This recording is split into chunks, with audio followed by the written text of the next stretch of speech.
Hello बच्चों, आज की क्लास में आपका फिर से स्वागत है। मैं राजेंद्र दगदी सालासर बालाजी उच्च माध्यमिक विद्यालय लांबिया की तरफ से आप सभी का स्वागत करता हूं। आज अपन बहुत इंपॉर्टेंट नियम पढ़ेंगे, स्थिर विद्युतिकी के अंतर्गत आ रहा है। तो ये नियम आपके लिए बहुत इंपॉर्टेंट रहेगा। बोर्ड में इससे अंकित प्रश्न भी बनते हैं, इसके डेरिवेशन भी बढ़ेंगे अपने पास में, इसलिए आप इस नियम को सही तरह से समझेंगे। तो कूलॉम नियम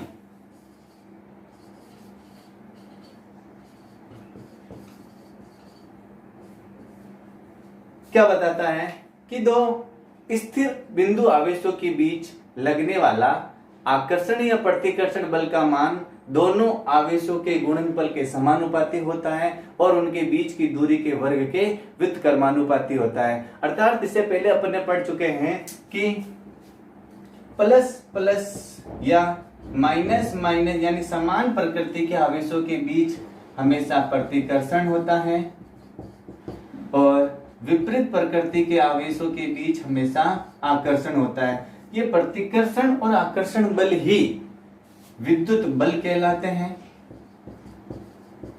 क्या कहलाते हैं? विद्युत बल कहलाते हैं।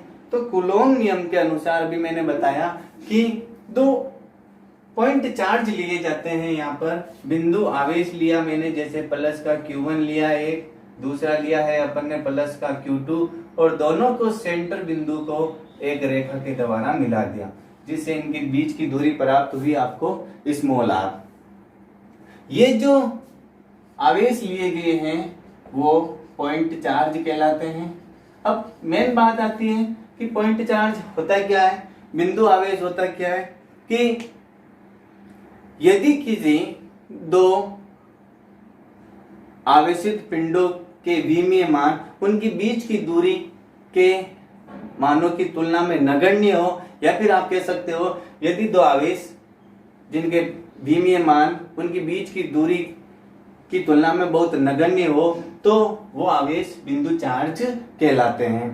तो अब बात करते हैं अपन नियम के अनुसार कि इन दोनों के बीच में जो बल लगेगा, देखो Q1 के ऊपर Q2 बल लगाएगा, प्रतिकर्षण बल F12, यानी 1 के ऊपर 2 के कारण लग रहे हैं, मैंने लिख दिया इसको F12, और 2 के ऊपर 1 के कारण लग रहा है, इसके लिए अपन ने लिख दिया F21। तो बेटा सही से समझना, ये दोनों बल एक दूसरे के विपरीत होंगे, पहली चीज। दूसरी चीज ये महत्वपूर्ण बात है कि ये जो बल जो लगेंगे हमेशा इन दोनों आवेशों को, दोनों स्थिर बिंदु आवेशों को मिलाने वाली रेखा के अनुदिश लगेंगे, यानी इसी रेखा के अनुदिश लगेंगे।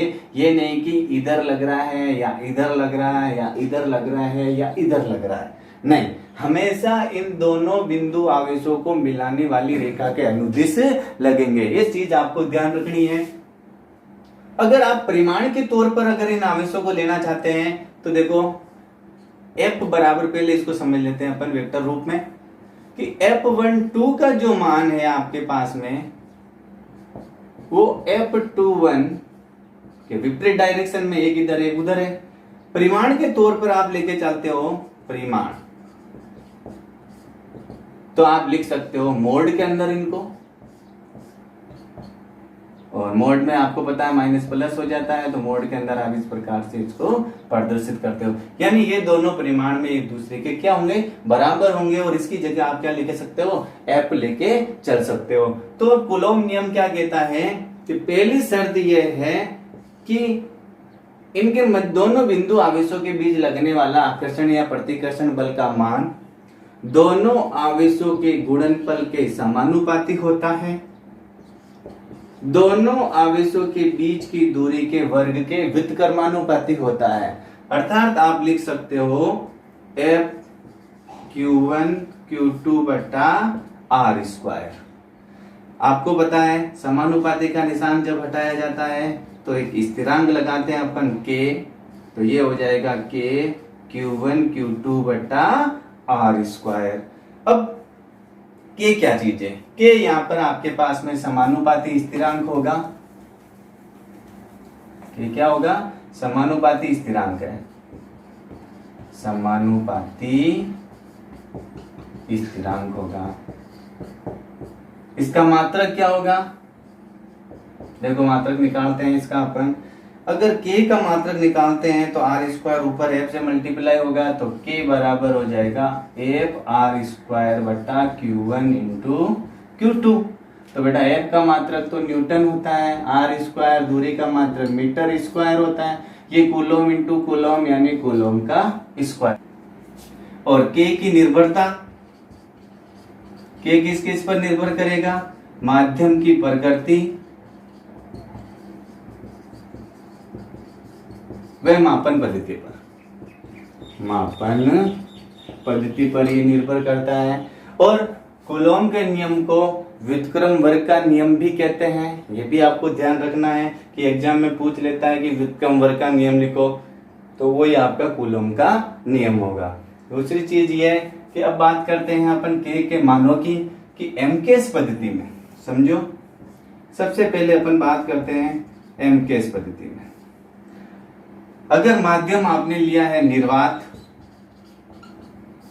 या फिर वायु, तो उस कंडीशन में k का जो मान होगा 1/4 पाई एप्सिलॉन 0 या एप्सिलॉन नॉट होगा। और संख्यात्मक मान इसका 9 इंटू 10 की पावर 9, मात्रक अभी निकाला, न्यूटन मीटर स्क्वायर प्रति कूलोम स्क्वायर के तुल्य होगा। अगली चीज आती है इसके बारे में कि भाई एप्सिलॉन 0 क्या है या एप्सिलॉन नॉट क्या है। ये जो होती है निर्वात या वायु की विद्युतशीलता कहलाती है, निर्वात या वायु की विद्युतशीलता कहलाती है। अब इसका मान कितना होता है? देखो एप्सिलॉन नॉट का जो मान होता है 8.854 इंटू 10 की घात -12, उल्टा मात्रक होगा इसका कूलोम स्क्वायर बटा न्यूटन मीटर स्क्वायर। ये एप्सिलॉन नॉट का मान होता है। अब बात करते हैं अपन कि एमकेएस पद्धति के अंतर्गत यदि आप माध्यम की उपस्थित हो, आवेश किसमें उपस्थित हो? माध्यम में, तो k का जो मान होगा 1/4 पाई एप्सिलॉन होगा, ध्यान रखना। और ये जो एप्सिलॉन होगा वो माध्यम की विद्युतशीलता कहलाएगी। ये भी बहुत इंपॉर्टेंट है, आगे काम आएगी अपने पास में। तो k बराबर 1/4 पाई एप्सिलॉन, माध्यम की विद्युतशीलता क्या कहलाएगी? यहाँ पर एप्सिलॉन कहलाएगी। और निर्वात या वायु की विद्युतशीलता क्या कहलाएगी? एप्सिलॉन नॉट कहलाएगी।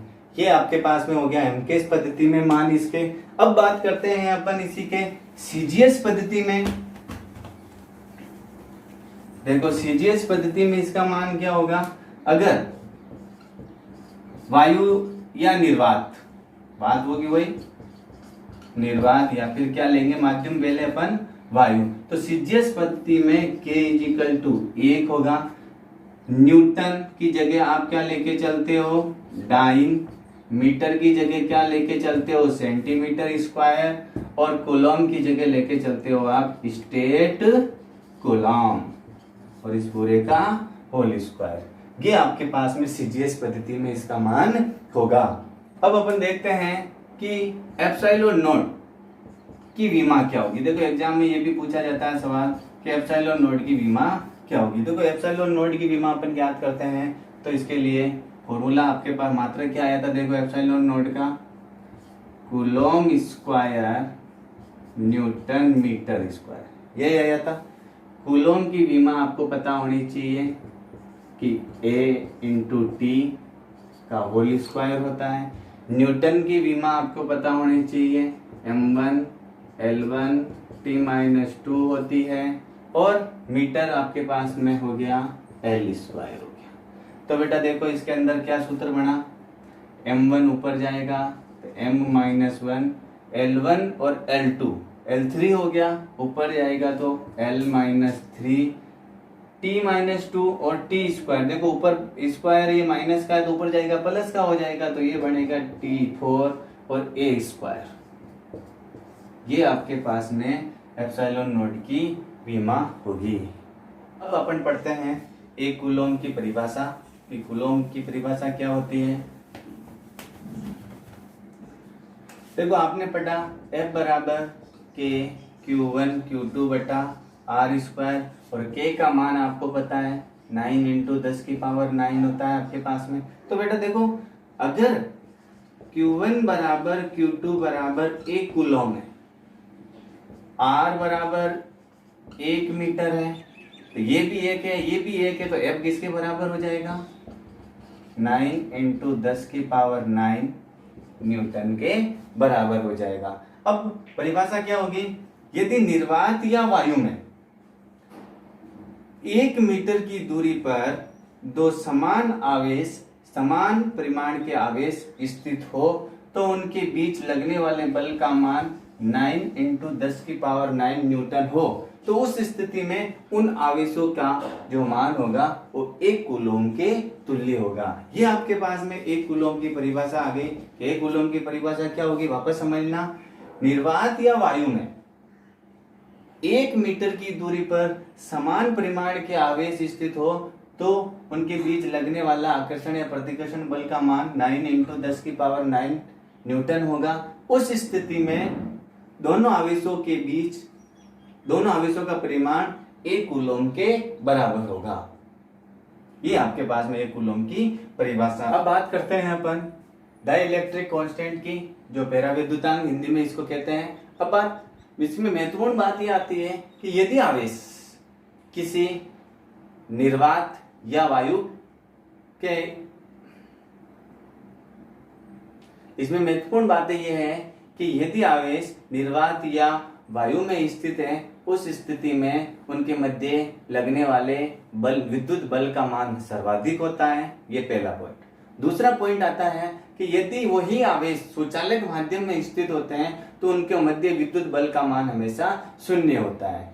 तीसरा पॉइंट ये आता है, यदि उन आवेशों को किसी माध्यम में रख दिया जाए तो उस स्थिति में उनके मध्य लगने वाले विद्युत बल का मान जो होता है निर्वात की तुलना में कम प्राप्त होता है। तो जितना गुना कम प्राप्त होता है उसी को परावैद्युतांक या फिर डाई इलेक्ट्रिक कांस्टेंट कहते हैं। तो इसका सूत्र आप याद कर सकते हो कि निर्वात या वायु में विद्युत बल बटा माध्यम में विद्युत बल। निर्वात या वायु में विद्युत बल अपन ने क्या निकाला था, इसको देखो परावैद्युतांक को एप्सिलॉन आर से प्रदर्शित करेंगे। निर्वात या वायु के लिए आपने बल निकाला 1/4 pi epsilon not Q1 Q2 बटा आर स्क्वायर, और इसके लिए आया 1/4 पाई एप्सिलॉन Q1 Q2 बटा आर स्क्वायर। देखो ये सेम कंडीशन कट जाएगी और ये बट्टे के नीचे है तो ये पूरा उल्टा हो जाएगा और ये 4 पाई से 4 पाई भी कट जाएगा। तो बचेगा क्या, epsilon R equal to epsilon बटा एप्सिलॉन नॉट, या आप इसको लिख सकते हो माध्यम की विद्युतशीलता, माध्यम की विद्युतशीलता तथा निर्वात या वायु की विद्युतशीलता, निर्वात या वायु की विद्युत, इन दोनों का अनुपात परावैद्युतांक कहलाता है। बात समझ में आई होगी आपको कि निर्वात में अगर आवेश स्थित है तो उसमें विद्युत बल का मान सर्वाधिक होता है। सुचालक माध्यम में आवेशों के मध्य विद्युत बल का मान शून्य प्राप्त होता है, और किसी माध्यम में अगर उन आवेशों को स्थापित कर दिया जाए तो उनके मध्य विद्युत बल का मान निर्वात की तुलना में कम प्राप्त होता है। जितने गुना कम प्राप्त होता है उसी को परावैद्युतांक कहते हैं, डाइलेक्ट्रिक कांस्टेंट कहते हैं, एप्सिलॉन आर से प्रदर्शित करते हैं। अन्य परिभाषा आप यहाँ से भी लिख सकते हो, निर्वात या वायु में विद्युत बल और माध्यम में विद्युत बल का अनुपात परावैद्युतांक कहलाता है, या माध्यम की विद्युतशीलता या निर्वात की विद्युतशीलता का अनुपात परावैद्युतांक कहलाता है। यानी आपके पास में एप्सिलॉन इज इक्वल टू आता है एप्सिलॉन नॉट एप्सिलॉन आर। ये इसका मतलब ये हो गया कि माध्यम की विद्युतशीलता का मान परावैद्युतांक और निर्वात की विद्युतशीलता के गुणनफल के बराबर होता है। ये एक महत्वपूर्ण संबंध है जो अपने अंकित प्रश्न में भी काम में आता है। तो आई होप कि आज की वीडियो आपको बहुत अच्छी लगेगी। अगर पसंद आए तो वीडियो को शेयर करना ना भूलें। धन्यवाद।